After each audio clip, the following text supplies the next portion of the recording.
一番手からない商品はどれなのか。約1ヶ月の間、毎日同じものを食べ、同じ生活を繰り返し検証しました。実際に顔に塗った時の仕上がりの違い、乾燥しなかったもの、汗にも強かったもの、肌荒れしなかったものなど、様々な項目を徹底的に検証し、比較しました。おなじみの名品や話題の新作など10種を厳選しました。まずは仕上がりを特徴別に見ていきます。セザンヌの新作ヒロインメイクは選んだ色がラベンダーということもあって、肌のくすみをふわっと飛ばして透明感を与えてくれます。自然なカバー力で毛穴もふんわりぼかしてくれます。他のものと比べてもこの3つはトーンアップしている感じがあります。毛穴も目立ちにくい方だと思います。キス、エチュセ、マキアージュはトーンアップ効果は控えめですが、元の肌が綺麗になったような仕上がりです。この3つも自然なカバー力で毛穴をさりげなく目立たなくしてくれます。他のものと比べてもこの3つは自然に肌が綺麗になっている感じがあります。毛穴も目立ちにくいと思います。コーセーレブロンは肌をマットに整えてくれる仕上がりです。肌補正効果はほとんどないので、他のメイクに影響せず何にでも合わせやすい下地だと思います。T ゾーンにだけ塗るといった部分使いもしやすいアイテムだと思います。他のものと比べてもこの2つは一番何も塗っていないような見た目だと思います。毛穴もそのまま見えています。プリマビスタは選ぶ色にもよると思いますが、ベージュはファンデのようにしっかりカバー力がある仕上がりです。下地だけで毛穴がほとんど目立たなくなるので、下地とパウダーで済ませる方にも使いやすいアイテムだと思います。他のものと比べても一番カバー力があると思います。毛穴もこの中だと一番目立たなくなっています。黒のプリマビスタは明るくてマットな肌になる仕上がりです。毛穴も自然にぼかして目立ちにくくなります。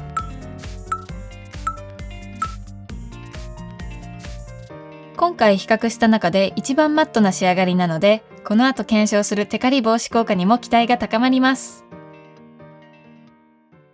検証期間中は朝、昼、夜、おやつ、飲み物、毎日同じものを同じ量摂取しました。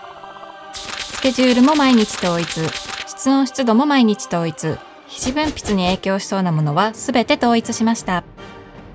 半眼に下地とセザンヌのファンデを塗って8時間過ごして検証しました。もう半眼には下地を使わずセザンヌのファンデのみを塗って毎日皮脂の量が統一されているかを確認しました。皮脂の量が違っていた場合は検証をやり直し、できる限り統一して検証しました。そうしてこの生活を続けること約1ヶ月。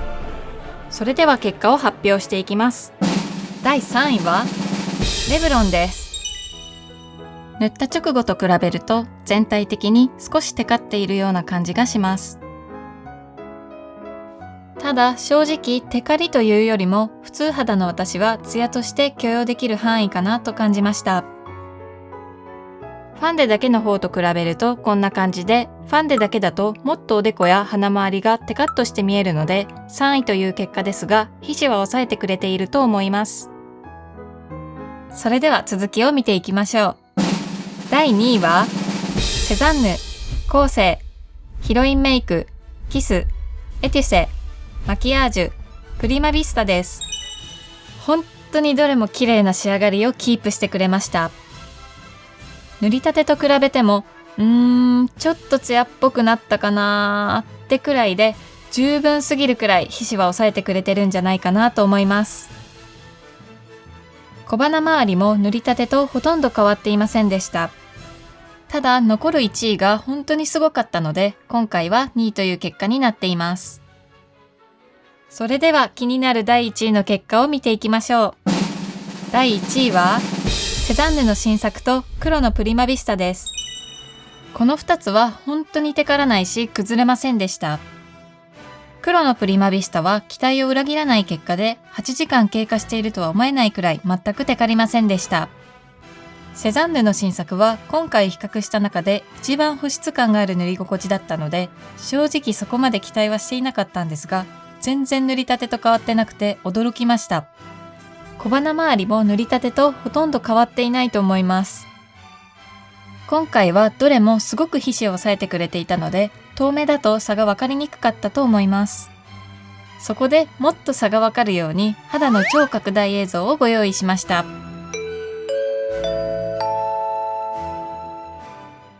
それでは毛穴の映像をご覧ください。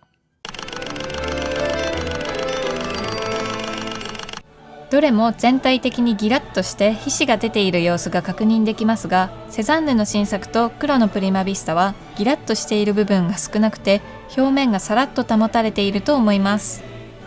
拡大してもここまで皮脂が抑えられているのがわかるのはすごいと思います。